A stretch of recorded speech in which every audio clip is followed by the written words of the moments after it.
Je ne vous parlerai pas aujourd'hui d'Alep, comme je l'avais annoncé, mais de Qatna. J'avais pensé que le dossier d'Alep étant plus complet, il valait mieux commencer par ce royaume, mais il est préférable de suivre une logique à la fois géographique et chronologique. Comme nous avons traité la semaine dernière de Hatzor et de Byblos, en remontant vers le nord, on rencontre d'abord Qatna. En outre, il se trouve que Qatna est mieux connu à l'époque de Yasmaradou, tandis qu'Alep est plutôt documenté plus tard, sous le règne de Zimrilim et au-delà. Pour ces deux raisons, il m'a finalement semblé plus logique de commencer par Qatna, et ce changement a été indiqué sur le site web du Collège de France depuis mercredi dernier, donc si vous avez regardé, vous n'êtes pas surpris. Du point de vue géographique, la situation de Qatna est exceptionnelle, car la ville est située à la croisée des chemins. Nord-sud, en étant placée dans la vallée de l'Oronte qui mène vers le nord, mais qui se prolonge vers le sud par la grande ligne de faille qui sépare le Liban et l'anti-Liban et au-delà, et puis est-ouest, grâce à ce qu'on appelle aujourd'hui la trouée de Homs, qui permet de passer de la Syrie intérieure à la côte méditerranéenne en rejoignant la vallée du Nahr el-Kalb. Le site de Qatna se trouve dans une grande plaine fertile entre la steppe aride de Palmyre, dans l'Antiquité comme en arabe de nos jours Tadmor ou Tadmer, et puis la vallée de l'Oronte. Le site de Mishrifé se trouve à 18 km au nord-est de la ville moderne de Homs, à proximité d'un tributaire de l'Oronte. Il occupe une surface de près de 100 hectares à l'intérieur d'une enceinte de forme presque carrée. C'est en 1924 qu'un officier de l'armée française, le comte Duménil-du-Buisson, débuta des fouilles sur le site de Mishrifé, que l'épigraphiste de la mission, Charles Virolot, put rapidement identifier à l'ancienne Qatna. La fouille a duré de 1924 à 1929 et a surtout porté sur la zone du palais.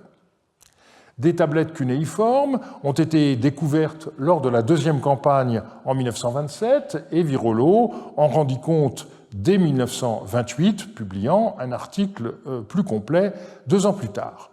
Il s'agissait d'inventaires de temples de la déesse Belet et Kalim, la dame du palais. Et c'est finalement Jean Bottero qui a assuré leur édition après la Deuxième Guerre mondiale.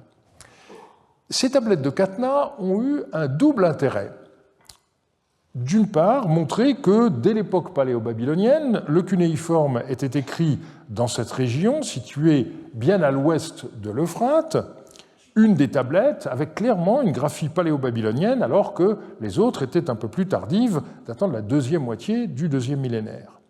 Et puis, ces documents montraient par ailleurs qu'il n'y eut pas dans cette région de coupure au milieu du deuxième millénaire, ce que les recherches plus récentes ont confirmé. Le problème posé par la fouille du site était qu'un village s'était établi dans les ruines. Au milieu des années 1920, il comptait déjà 400 habitants et au début des années 1990, la Direction générale des antiquités de Syrie a décidé de déplacer les villageois et j'ai pu visiter le site après le départ de ses habitants et avant la reprise des fouilles, comme en témoignent ces 2 photographies. Les recherches archéologiques ont d'abord été menées par une équipe syrienne dirigée par Michel Al-Makdassi de 1994 à 1998, mais il est apparu rapidement qu'il fallait davantage de moyens humains et financiers, et donc c'est une équipe plurinationale qui a été créée en 1999, qui regroupait la Direction générale des antiquités de Damas, avec Michel Al-Makdassi, l'Université de Tübingen, avec Peter Pfelsner, épaulé par Mirko Novak, et l'Université de Udine, avec Daniele Morandi Bonacossi, secondé par Marta Luciani. Les épigraphistes étaient Thomas Richter, côté allemand, et Jesper Eidem, côté italien. Le site a été divisé en plusieurs secteurs que chacune des trois équipes avait la responsabilité de fouiller, et les résultats ont été extrêmement riches, parfois même spectaculaires. Je vais donc commencer par présenter les découvertes effectuées dans le palais, en posant la question de savoir s'il a été occupé par les deux rois de Qatna, connus par les archives royales de Mari, à savoir Ishriadou et son fils Hamoud-Piel. Puis nous verrons comment une alliance matrimoniale unit les royaumes de Qatna et de Mari. Et enfin, nous analyserons, à partir de textes inédits, la campagne qui a été menée dans la région du Liban et de l'Anti-Liban par des troupes venues de Mari. Les découvertes archéologiques ont avant tout porté sur le Grand Palais situé au sommet du Tel. La question est de savoir s'il a été occupé par Ishriadou. Celui-ci est le premier roi de Qatna connu, et son nom amorite signifie « le dieu Adou est mon aide ». Nous verrons que des scellements ont été découverts dans le palais qui portent des empreintes d'un sceau que les fouilleurs ont considéré comme étant celui d'Ishriadou. Et nous terminerons cette partie par la question controversée de la datation du palais. Le comte du Ménil du Buisson avait fouillé sous ce qu'il appela la butte de l'église, où il découvrit un grand palais couvrant presque 1 hectare. Pour mémoire, le palais de Mari, c'est 2,5 hectares. Les archives du comte du Ménil du Buisson ont été déposées au Louvre en 1992 et ont fait l'objet d'une étude parue en 2000, et la reprise de la fouille de ce monument a été bien entendu un des objectifs de la nouvelle équipe qui a occupé aussi bien la composante allemande que la composante italienne. Les résultats ont été très riches, la découverte la plus fameuse étant celle d'un hypogée situé sous le palais, qui a été découvert par l'équipe allemande en 2002, et c'est certainement une des découvertes les plus extraordinaires de ces dernières décennies dans l'archéologie proche-orientale.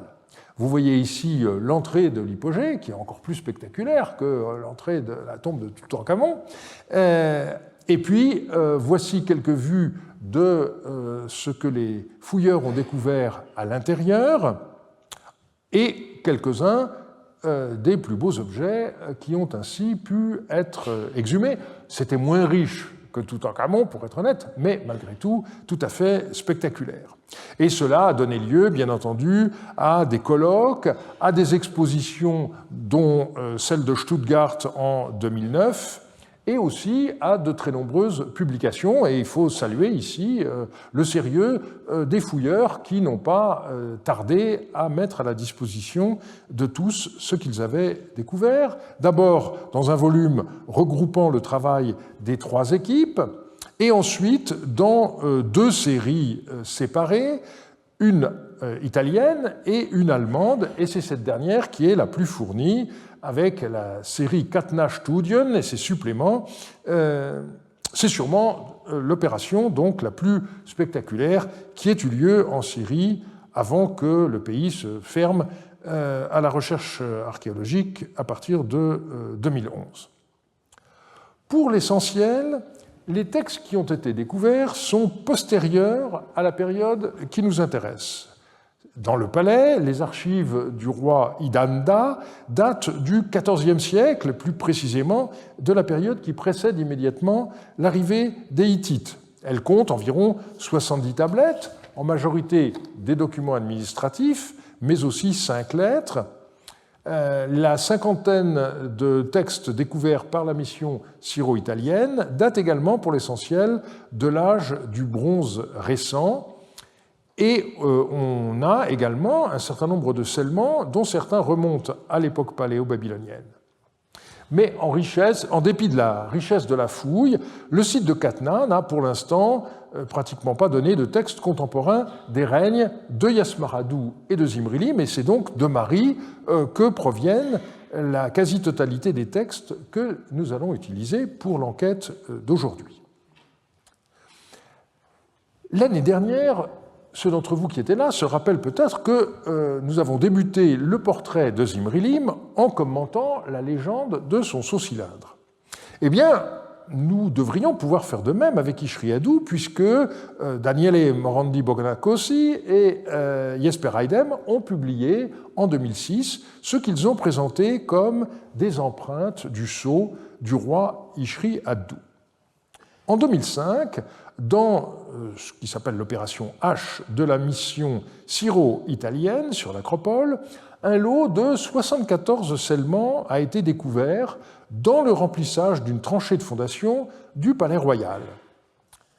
Il s'agit donc de matériel trouvé lors du creusement de cette tranchée par les anciens et réutilisé pour la combler. Il semble qu'on a affaire, dans tous les cas, à des scellements de porte. Et 9 fragments portaient l'empreinte d'un sceau mentionnant donc le nom du premier roi de Khatna connu, Ishri-Adou, sans qu'il ait été possible de les raccorder de façon à voir si, à l'origine, on avait affaire à 9 scellements différents ou à un nombre plus restreint. Et on s'est alors rendu compte que des fragments de scellement qui avaient été découverts dès 2001 par la mission allemande comportaient en fait des empreintes du même sceau, mais sa légende n'avait pas pu être reconstituée de façon satisfaisante par Thomas Richter en raison de l'état très incomplet des fragments qui avaient alors été découverts. Avec les fouilles italiennes de 2005, eh bien, il en allait autrement, et donc, vu l'importance de cette découverte, je vais rentrer dans des détails un petit peu plus techniques, mais vous comprendrez vite l'importance qu'a cette discussion. Le sceau reconstitué à partir de ces empreintes donc, a été publié en 2006 et il se caractérise d'abord, ça se voit immédiatement, par une iconographie atypique avec 5 rangées de guilloches. Et la légende pose quelques problèmes de lecture. D'une manière assez peu claire, il faut bien avouer, Thomas Richter, aussi bien que Jesper Eidem, ont parlé d'une légende en négatif, et du coup, ils ont proposé de lire les lignes en commençant par le bas, mais les photos qu'ils ont publiées montrent une légende qui est gravée normalement, donc je me demande si les photos qui ont été publiées n'ont pas inversé. Alors, ça supposerait à ce moment-là que l'échelle a été coupée et remise sur la photo. Il y a là quelque chose qui n'est pas clair dans la publication. J'ai lu et relu ce qu'ont écrit nos collègues, et si je comprends bien, ils considèrent en fait que le lapicide a commis une double erreur en gravant la matrice de ce sceau. Le lapicide aurait cru qu'il fallait inverser l'ordre des lignes pour que l'inscription soit correcte sur l'empreinte, ce qui est faux, mais il aurait gravé les signes en positif, alors que sur une matrice, évidemment, il faut graver en négatif. La lecture proposée par Jesper Eidem a été la suivante. Ishri-Adou, Sharmatatim, donc roi des pays, et puis ensuite Adou il-Shumshu, ce qu'il traduit par le dieu Adou est le dieu de son nom. Alors, il a lui-même indiqué que le lapicide aurait commis une erreur grammaticale, parce qu'on attendrait Shumishu et non pas Shumshu, après l'état construit il, le dieu de, et par ailleurs, on connaît le concept de dieu de sa tête pour décrire la divinité personnelle de quelqu'un, mais la notion de dieu de son nom, pour autant que je sache, est un apax. Et donc Jean-Marie Durand a pensé qu'il fallait proposer une autre interprétation, et il l'a fait dans une note de Naboo, immédiatement après la publication, en suivant l'ordre apparent des lignes, et donc il traduit Adou, pur est son nom, roi des pays, Ishri-Adou, sous-entendu, est son serviteur.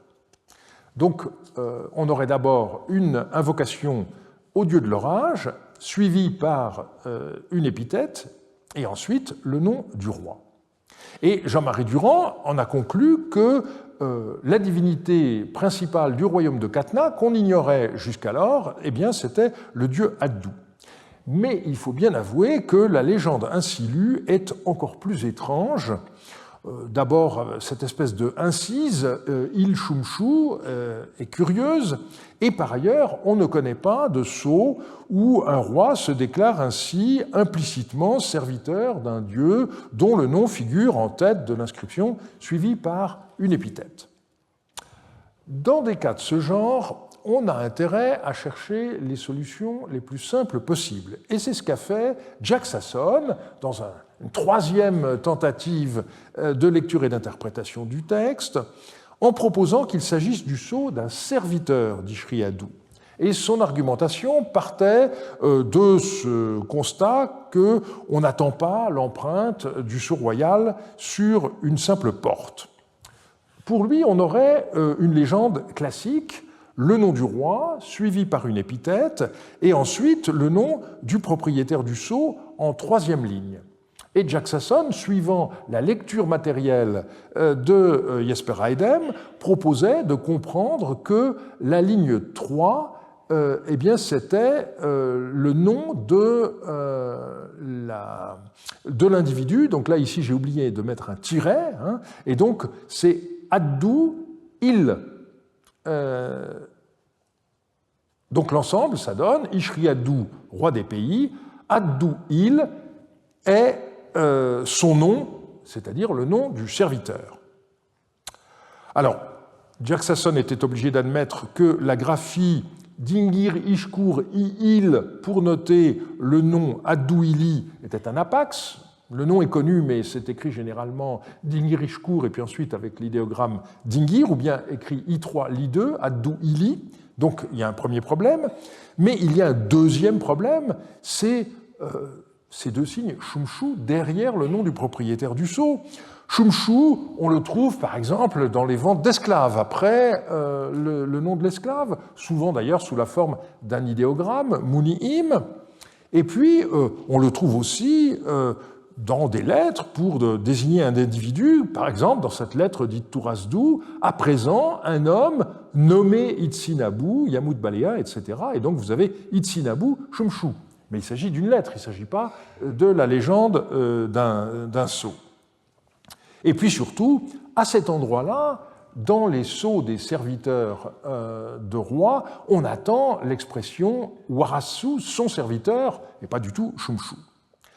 Alors, faute de copie satisfaisante, j'ai réexaminé attentivement les photos publiées après les avoir scannées en haute définition, et il m'est apparu de façon très claire que l'avant-dernier signe ne pouvait pas être un shum. Dans l'écriture archaïsante des lapicides, le signe shum est beaucoup plus large, enfin beaucoup plus long exactement, et il ressemble en fait à bi'ir. Ici, si on regarde bien, on a tout simplement un signe am.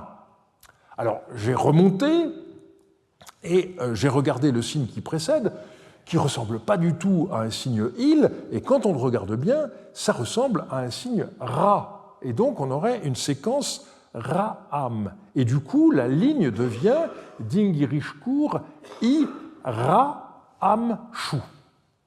Alors, il y a, me semble-t-il, deux façons d'interpréter cette séquence.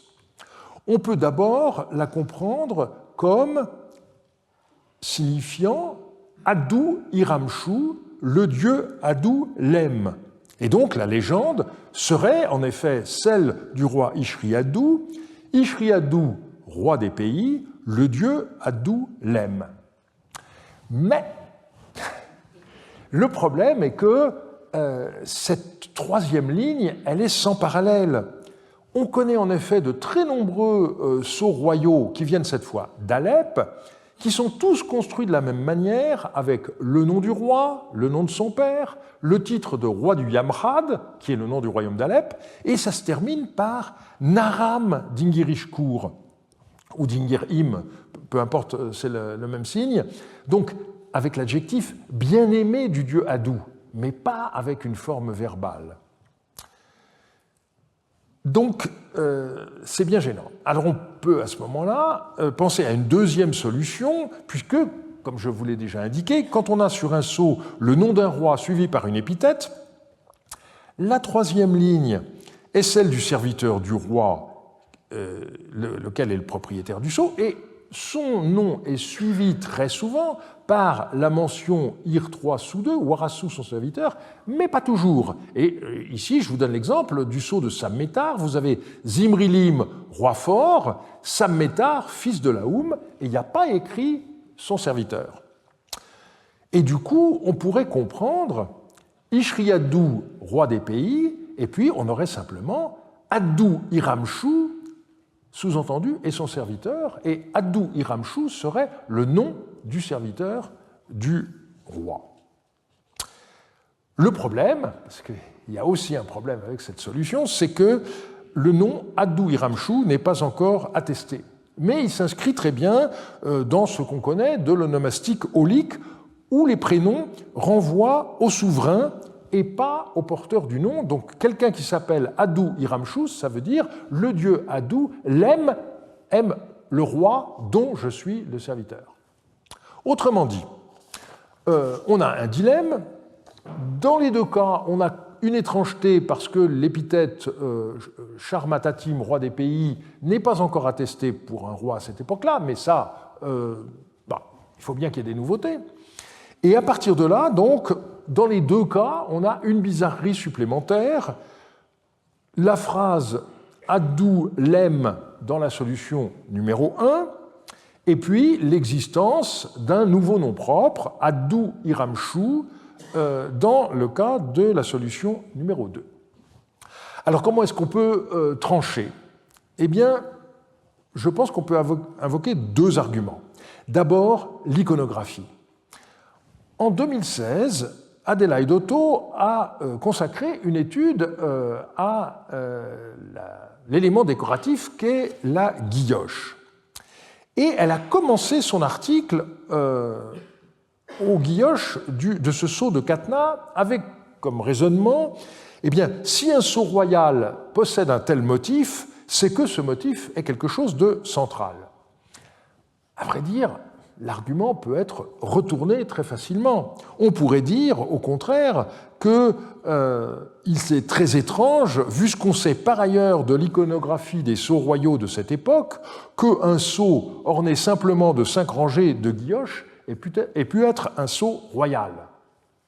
Et deuxième argument, je serais, comme Jacques Sasson, assez étonné que le sceau du roi ait pu être utilisé pour sceller une porte. On possède à Marie des dizaines d'empreintes du sceau de Zimrilim, mais aucune qui soit de façon assurée sur un scellement de porte.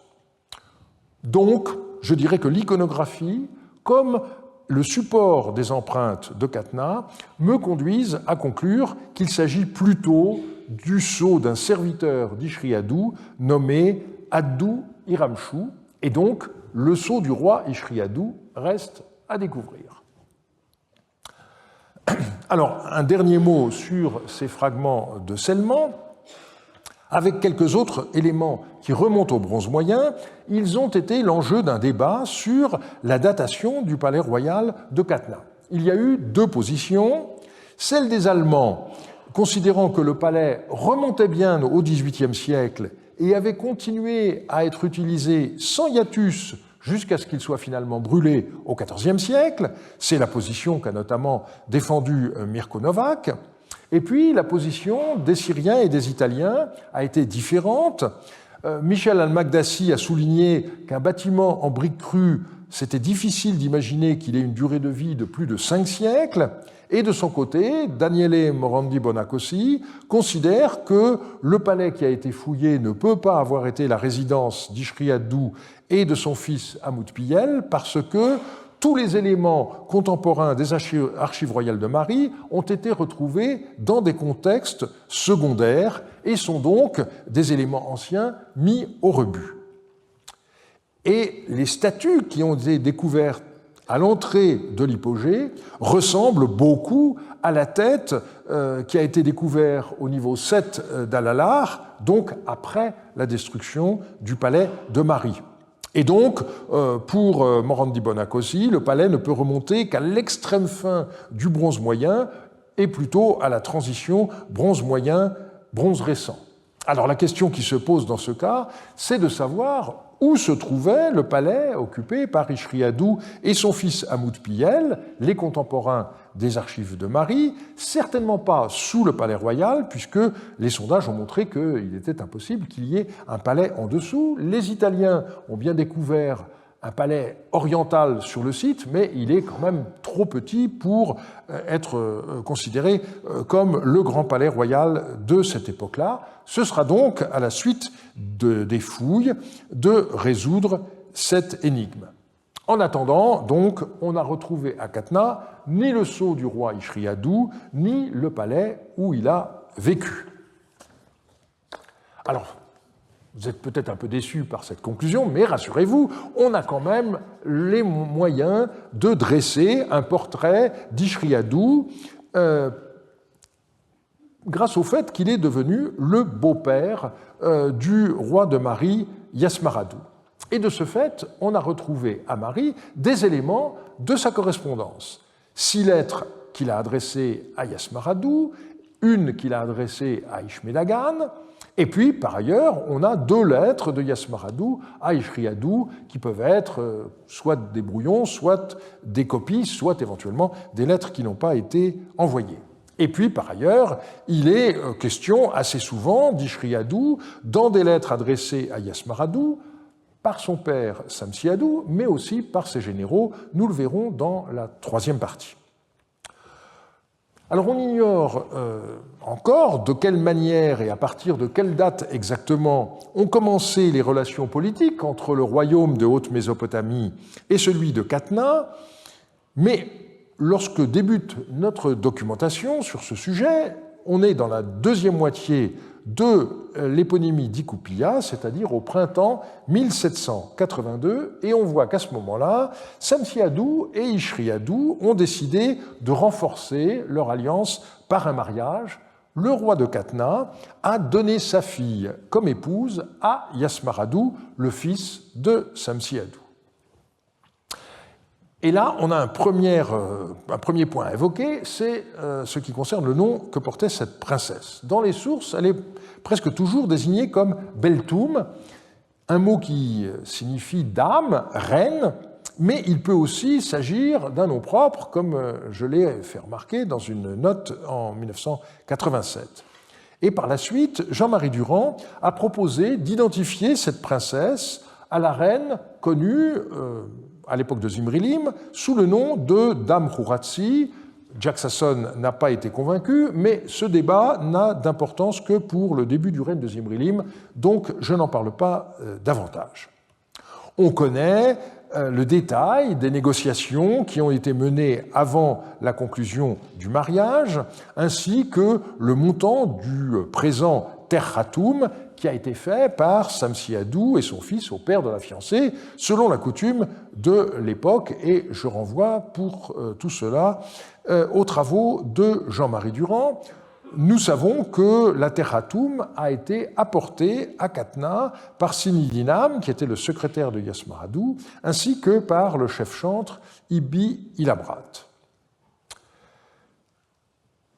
Le 14 du 7e mois de l'éponymie d'Ikoupiya, on enregistrait dans le palais de Marie une dépense d'huile expédiée en présent Chouboultoum à Qatna, et on peut penser qu'il s'agissait du départ des envoyés de Yasmaradou. Celui-ci n'a pas fait en personne le voyage jusqu'à Qatna, il s'est rendu simplement jusqu'à Terka, donc légèrement en aval du débouché de la route qui menait de Qatna via Palmyre jusqu'à l'Euphrate. On reviendra sur l'itinéraire tout à l'heure. Et c'est là que Yasmaradou a attendu la nouvelle reine au mois 9 de l'éponymie d'Ikoupiya. La question s'est posée de savoir où la princesse de Qatna allait être installée à son arrivée à Marie, et ça a été une affaire assez délicate. Yasmaradou a reçu une première lettre de son père à ce sujet, et puis une deuxième lettre encore plus longue et encore plus explicite, que nous allons lire en bonne partie. Donc le père écrivait à Yasmaradou « Tu m'as écrit au sujet de la fille d'Ishriadou, la femme qui t'est arrivée. Il ne faut pas que tu mettes à exécution cette histoire de mise à l'écart, que tu lui fasses l'injure de la mettre au harem, que son père la prenne et que son cœur s'en irrite. Elle doit habiter dans ton palais à Marie. Des rations, de quoi soindre et de la nourriture doivent lui être assignées. Il faut qu'on la voie partout et que son père, l'apprenant, s'en réjouisse. Quant à ce qui a déjà été dit, son épouse n'entrera certainement pas au palais de Marie, eh bien, tout ce qui a été dit ne sera qu'écrit. Yardounlim, par passion pour ses chanteuses, a fait habiter Gabetoum et la Yamhadéenne, ses épouses, en dehors. Alors on dit, son épouse n'habitera pas le palais de Marie. Mais maintenant, en ce qui concerne la fille d'Ishriadou, eh bien, la femme, fille de Yardounlim, vaut certainement moins qu'elle. Il faut qu'on lui assigne une résidence à l'intérieur du palais. Ton épouse doit être plus honorée qu'elle. Alors au revers, malheureusement, il y a des lacunes qui empêchent de comprendre complètement la situation.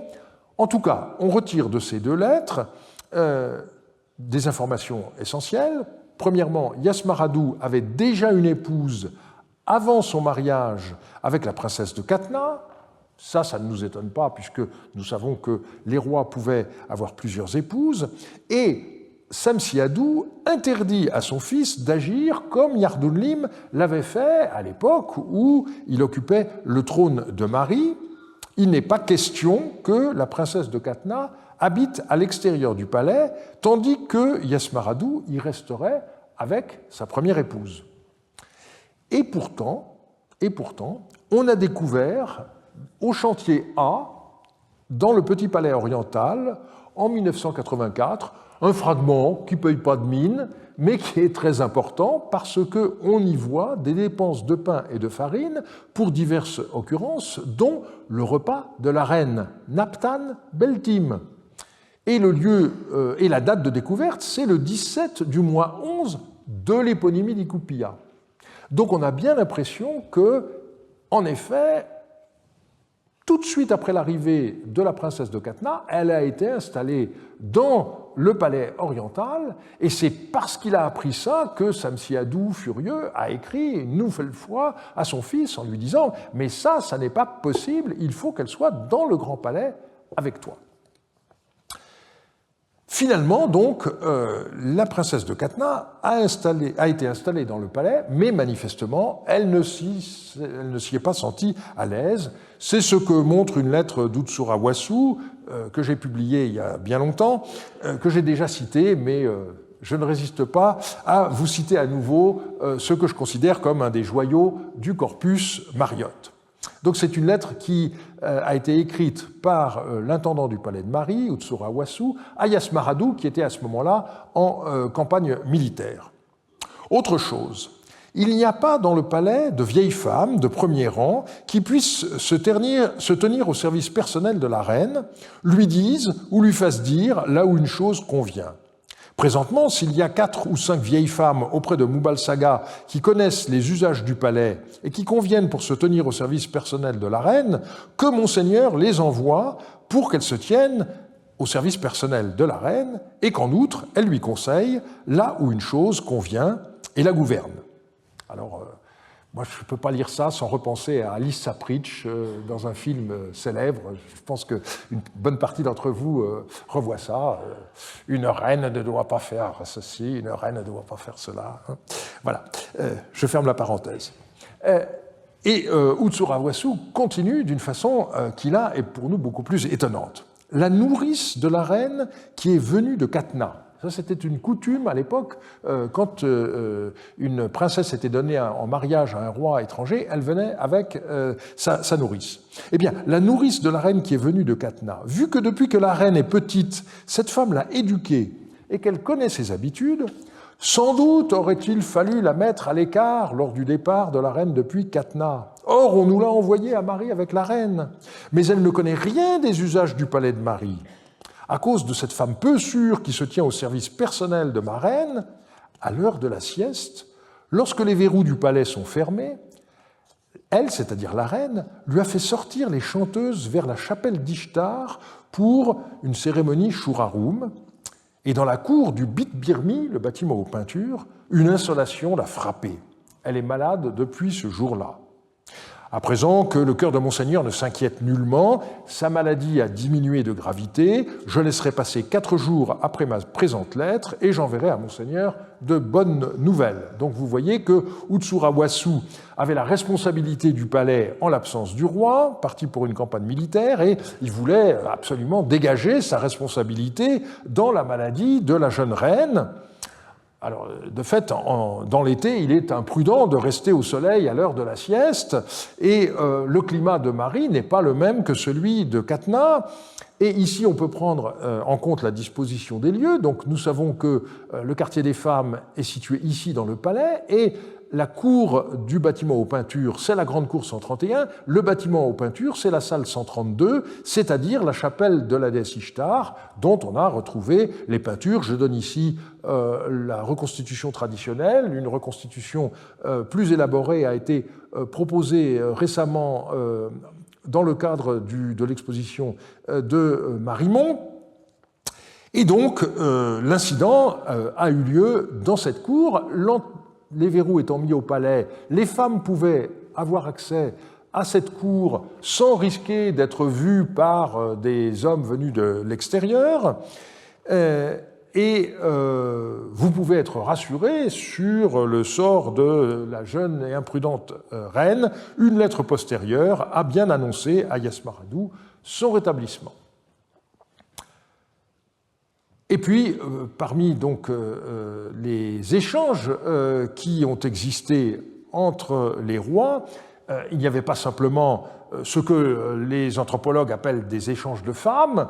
On m'a reproché d'avoir utilisé ce terme dans mon livre sur les relations internationales. Donc, vous voyez que j'ai pris des précautions cette fois-ci, hein, parce que je parlais des échanges de femmes et des échanges de biens, mais c'est ce que font tous les anthropologues, c'est pas du machisme mal placé. Donc voilà, hein, je fais ma palinodie pour montrer que c'est pas une inadvertance qui m'a fait employer cette expression, c'est un terme technique dans la littérature. Et donc, il y a eu aussi des échanges de biens, des échanges de présents entre les rois avec 2 lettres que je n'ai pas le temps de commenter aujourd'hui, et puis aussi des relations, cette fois purement économiques. On voit notamment que du bois a été coupé dans la région de Nasala et qui a été transporté à Mari. Et puis on voit également que lors d'une année de sécheresse, Ishriadou a invité Yasmaradou à faire estiver ses troupeaux dans son royaume. Donc voilà 2 exemples. Et je voudrais terminer aujourd'hui en étudiant la coopération militaire qui a uni le royaume de Catna au royaume de Haute-Mésopotamie, qui a fait l'objet déjà d'un article que j'ai publié il y a une quinzaine d'années, mais les textes sont encore inédits et ça fait partie des éléments que nous avons promis dans le cadre de ce projet PCEHM. Il faut que je termine cet ouvrage. Point de départ, l'inscription de Samsiadou, que j'ai déjà citée la semaine dernière, et donc qui contient ce passage. À cette époque, j'ai reçu le tribut des rois de Toukrish et du roi du Haut-Pays dans ma ville Achour. J'ai établi mon grand renom et mes stèles au pays du Liban, sur les rives de la Grande Mer. Alors, c'est un passage qui a donné lieu à beaucoup de commentaires. Jean-Robert Cuper y avait vu, je cite, une de ces expéditions de courte durée, plus économiques que militaires, dans la tradition établie par Sargon d'Akkad des années auparavant. Kirk Grayson avait proposé une explication différente, écrivant « C'est la seule référence à l'ouest dans les inscriptions de Shamshi-Adad Ier, Samsiadou, et la formulation pourrait être interprétée comme signifiant que le monarque assyrien se contentait de recevoir des cadeaux dans sa capitale et d'envoyer en retour une stèle à ériger. » En fait, c'est un pluriel, il y a des stèles. Compte tenu de la présence d'importants États amorites en Syrie à cette époque, une conquête militaire de cette région par Shamshi-Adad est hors de question. Et puis, on est allé jusqu'à mettre en doute le fait que l'inscription fasse allusion au Liban. C'était le cas en particulier de Manfred Weipert. Eh bien, grâce à ces lettres encore inédites envoyées à Yasmaradou et retrouvées à Mari, on peut démontrer qu'il a bel et bien existé une campagne militaire qui menait les troupes de Samsiadou au Liban, mais il ne s'agissait pas d'une conquête par Samsiadou, c'était l'envoi de troupes pour aider le roi de Qatna à réprimer une rébellion dans ces régions. Alors on commence par étudier la préparation de cette expédition. Il faut répondre à 3 questions différentes. Quand la campagne a-t-elle eu lieu? Qui y a participé? Et quel itinéraire a été suivi? Date de l'expédition.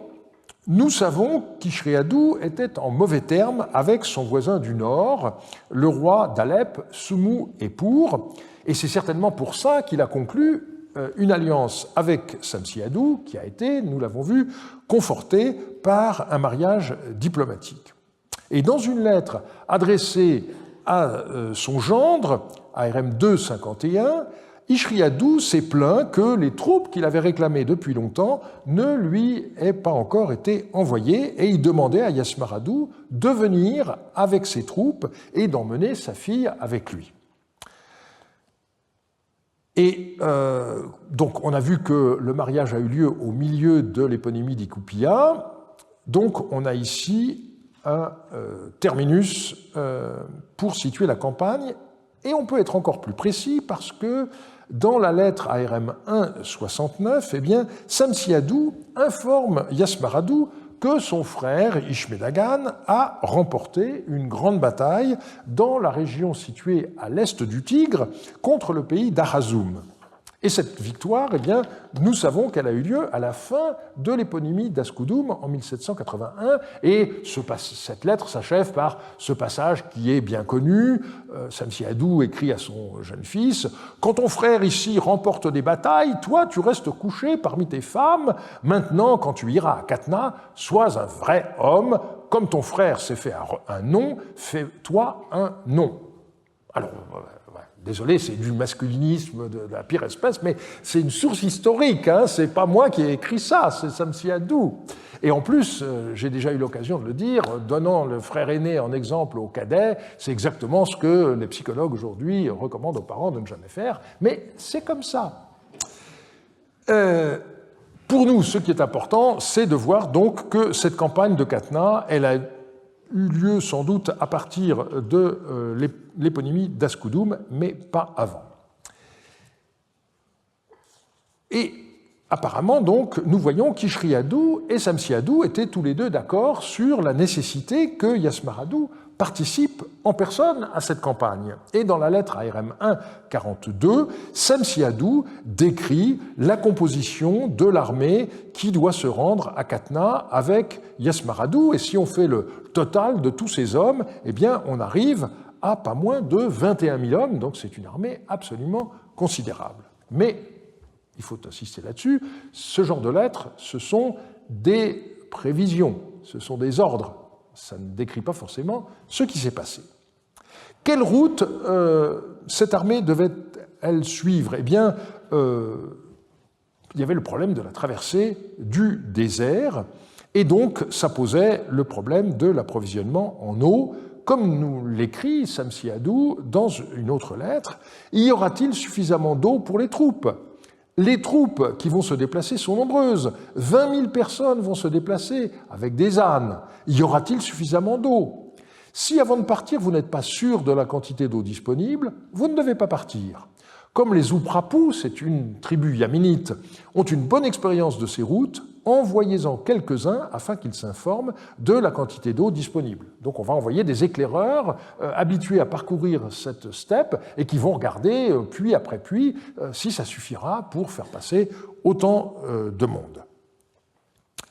Et Samsiadou a également écrit « Moutoubissir connaît ses routes, vous devez lui poser des questions à leur sujet ». Et c'est intéressant parce que le personnage porte un nom qui comprend le nom de la montagne Bissir, qui n'est autre que le Djebel Bishri, voilà une montagne qui a gardé son nom de l'Antiquité jusqu'à nos jours. Et en effet, les routes entre Mari et Terka, entre Mari et Qatna, sont précisément situées au nord ou au sud du Djebel Bishri qu'il faut contourner. Cette région a fait l'objet d'une étude assez approfondie par une expédition japonaise qui a notamment découvert des cairns. Donc ces amoncellements de pierres étaient des repères dans le paysage qui étaient utilisés par les nomades pour trouver leur chemin. Et voici un des puits qui existe encore de nos jours, mais dont on peut penser qu'il existait déjà dans l'Antiquité. C'est à ces puits que Samsiadou faisait allusion. Et puis, dans sa lettre, Samsiadou ajoute qu'il y a 3 routes qui sont possibles, une route supérieure, une route moyenne et une route inférieure. Eh bien, Jean-Marie Durand est arrivé à reconstituer ces 3 routes.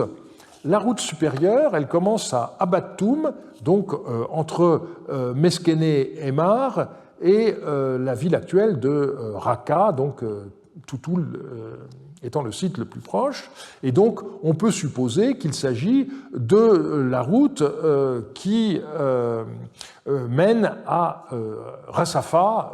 Les vestiges sont bien postérieurs à notre époque, mais il devait déjà exister quelque chose à Rassafa à l'époque. La deuxième route, elle commence donc plus en aval, à Khalabit, l'actuel Khalébiyé. On peut voir aujourd'hui une fortification qui remonte à l'époque de Justinien, mais nous savons que le site était occupé déjà au début du deuxième millénaire. C'est un des endroits les plus beaux de la vallée de l'Euphrate. Et puis, il y a une troisième route qui n'est pas précisée, mais donc qui était certainement en aval de Khalébiyé. Et si l'on tente de comprendre ces routes en les comparant avec ce qu'on sait pour les périodes postérieures, eh bien, on peut supposer que la route d'Abattoum allait soit via Rassafa, soit autrement directement à Katna, tandis que la route de Khalabit et la troisième route devaient sans doute converger au niveau du Qasr al-Khair, passer par Palmyre et ensuite rejoindre Katna. Et donc, voilà les paysages que les troupes de Yasmaradou ont dû rencontrer. Alors, à l'arrivée à Palmyre, évidemment, c'était différent, puisque les tombeaux que vous voyez là sont de l'époque des premiers siècles de notre ère. Mais, par contre, les massifs de la Palmyrène, eux, n'ont pas changé. Peut-être étaient-ils un peu plus verts à l'époque, mais c'est un problème compliqué que la reconstitution des paysages. Enfin, la lettre ARM 1-23 nous donne le nom de certains des commandants militaires de l'expédition et on possède des rapports de Mutubissir, de Samadahum et de Sumu Nimrim adressés à Yasmaradou qui décrivent les événements militaires, les événements de cette campagne militaire et donc la conclusion, elle est très claire. Contrairement à ce qui était initialement prévu, Yasmaradou ne s'est pas rendu lui-même à Katna pour aider son beau-père. Et ça, évidemment, c'est une chance formidable pour nous parce que nous avons les lettres qui nous décrivent cette campagne. Si Yasmaradou était parti pour Katna, on ne saurait rien de tout ce que je vais vous dire maintenant. Donc on a une douzaine de lettres, ce qui n'est pas rien, écrites par ces personnages. Alors, les mettre en ordre chronologique, ça n'est pas très facile, et pour le faire, eh bien, j'ai considéré qu'il y avait une logique géographique. Et on voit d'abord que le début de la campagne ne s'est pas fait sans difficulté.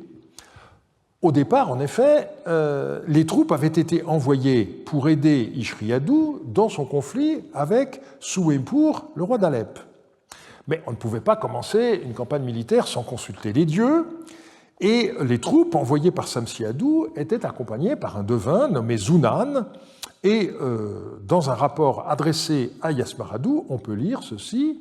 Ishriadou, donc le roi de Katna, a dit à Zunan, toi, depuis, puis là il y a un chiffre cassé, 2 ou 5, on ne sait pas, depuis 2 ou 5 mois, mes troupes sont empêchées de combattre. Par le Dieu de mon père, mon cœur a conçu un soupçon.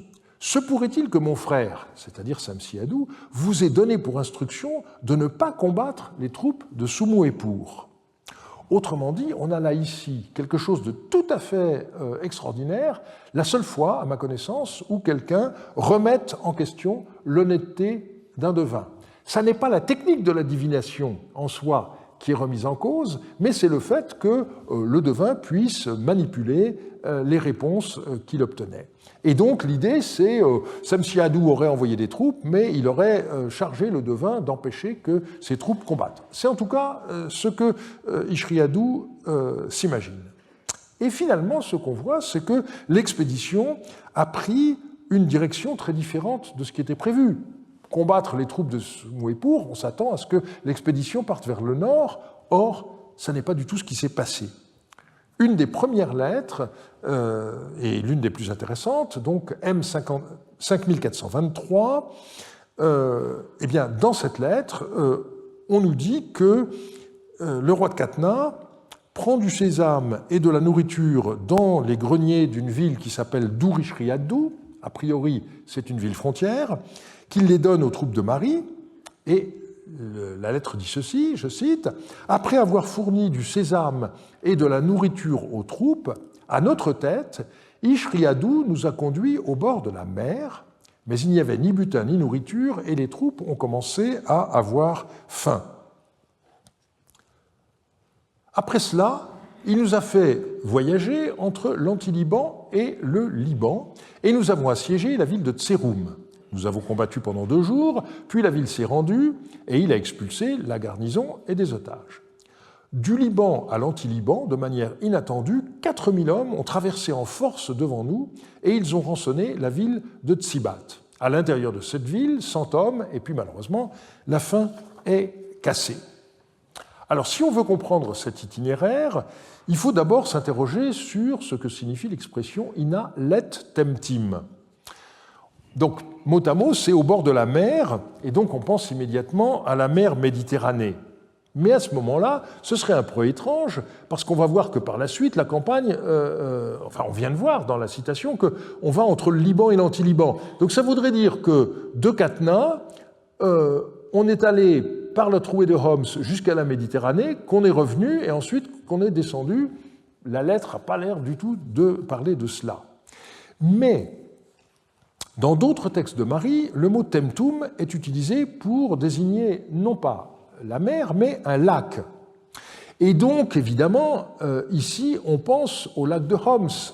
Et là, chance, nous savons que le lac de Homs existait déjà au 2e millénaire avant notre ère.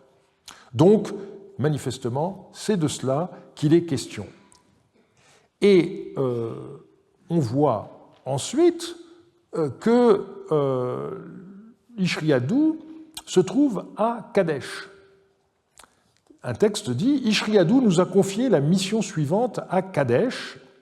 Et Kadesh, c'est Tel Nebimend, au sud de Katna, donc en amont sur l'Oronte. Et donc on voit que, effectivement, Ishriadou n'utilise pas les troupes que Samsiadou lui avait envoyées pour combattre Sumwépur dans le nord, mais pour mener une expédition dans la direction absolument opposée. Et le texte que j'ai cité la semaine dernière explique pourquoi, vous vous rappelez ce document, n'est-ce pas, Sumwépur a écrit aux sires de Byblos et aux sires de Hatzor, et il les a fait se tenir avec leur armée au complet. Ils doivent mettre partout le feu aux habitations du pays de Katna et s'approcher de la grande porte de Katna. Autrement dit, Sumwépur a tenté de faire prendre le roi de Katna à revers. Et donc, il fallait remonter le cours de l'Oronte à partir de Kadesh. L'étape suivante a été une ville qui s'appelle Tseroum, mais qui semble par ailleurs inconnue. Après 2 jours de lutte, la ville demande la paix. Et c'est lorsque les troupes se trouvaient dans l'Anti-Liban que Samadaroum envoie un nouveau rapport à Yasmaradou, qui est tout à fait intéressant. « Dis à mon Seigneur, ainsi parle Samadaroum, ton serviteur, alors que nous étions dans l'Anti-Liban, Chayamkou, un homme de Bidar, messager de mon Seigneur, a remis à Ishriadou les tablettes que mon Seigneur nous avait envoyées. Lorsque nous sommes revenus de notre expédition, Ishriadou nous a dit « Le messager a commis une erreur et m'a remis les tablettes qui vous étaient destinées. » J'ai répondu les nouvelles envoyées par notre Seigneur ne posent aucun problème. Et là, il cite les nouvelles qu'il reçoit d'habitude. Protégez les troupes, agissez toujours en accord avec votre Seigneur Ishriadou, soyez ses oreilles là où il veut que vous alliez. C'est ce qu'il nous écrit. Je lui ai répondu selon les termes de la tablette de mon Seigneur que j'avais entendue. Et s'il a ouvert les tablettes, c'est parce que le messager lui a dit « elles vous sont destinées ». Donc, il y a eu une erreur du messager porteur des tablettes. L'incident révèle une certaine tension entre les généraux de Yasmaradou et le roi de Katna, mais les deux parties, manifestement, souhaitent minimiser l'importance de l'épisode. Quelques jours plus tard a eu lieu la conquête de Tsibat, qui est déjà mentionnée dans une lettre publiée comme ARM 2-13, le général s'excusait de ne pas avoir envoyé d'esclaves à Yasmaradou comme sa part du butin de cette ville. Et la lettre explique pourquoi. Yasmaradou est à ce moment-là en route vers Kabra. Et cette excuse est donc très intéressante, je l'ai déjà dit pour des raisons chronologiques, et aussi parce que donc elle explique pourquoi Yasmaradou ne s'est pas rendu lui-même à Katna. La ville de Tsibat, dont Samidaroum mentionne la conquête, doit être identifiée à la Tsupité néo-assyrienne, et j'ai proposé que ce soit la même ville que la Tsoba de la Genèse. La localisation n'est pas tout à fait certaine, mais j'ai proposé qu'il puisse s'agir du nom antique de Baalbek. Quelque part, sous les ruines impressionnantes de la période romaine, eh bien, il doit y avoir des vestiges du deuxième millénaire, et qui sait, quelques textes cunéiformes qui pourraient confirmer cette identification. Après la conquête de Tsibat, le sac d'une ville nommée Razahoum est décrit, et on n'a pas de détails sur le butin qui a été fait lors de cette campagne, mais on peut imaginer que des cèdres ont été coupés et qu'on les ait envoyés en direction du Moyen-Euphrate, et cela pourrait expliquer ce qu'on trouve dans l'inscription du temple d'Achour que nous avons déjà vu. J'ai couvert le temple de cèdre, j'ai érigé dans les pièces des portes en cèdre décorées d'étoiles d'argent et d'or. La dernière partie de la campagne s'est déroulée au pays d'Apoum. Alors, grâce aux lettres découvertes en Égypte à El Amarna, on sait que le pays d'Apoum correspond à la région de l'actuelle Damas, et Apoum signifiant la Cannaie, ça correspond très bien à l'état prémoderne de la Ghouta dans les environs de Damas, irrigué par le fleuve Barada.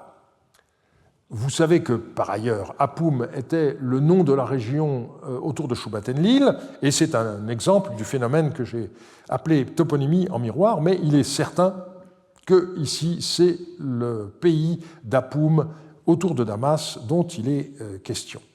Et donc, on a des indications dans les lettres de Moutbissir qui explique que l'expédition séjourne dans la ville de Doubba, en face de la ville de Raritsoum, où sont installés des mercenaires et des habitants de Canaan. C'est la première mention de Canaan dans des textes. Et on ne sait pas exactement où est cette ville de Raritsoum, mais ce qu'on sait, c'est qu'il y avait bel et bien dans la Damascène une occupation à l'âge du bronze moyen qui était important, et Ahmed Tarakji a découvert un palais qui comportait des fresques murales absolument extraordinaires. Malheureusement, il paraît que le site a été complètement détruit lors des événements de ces dernières années.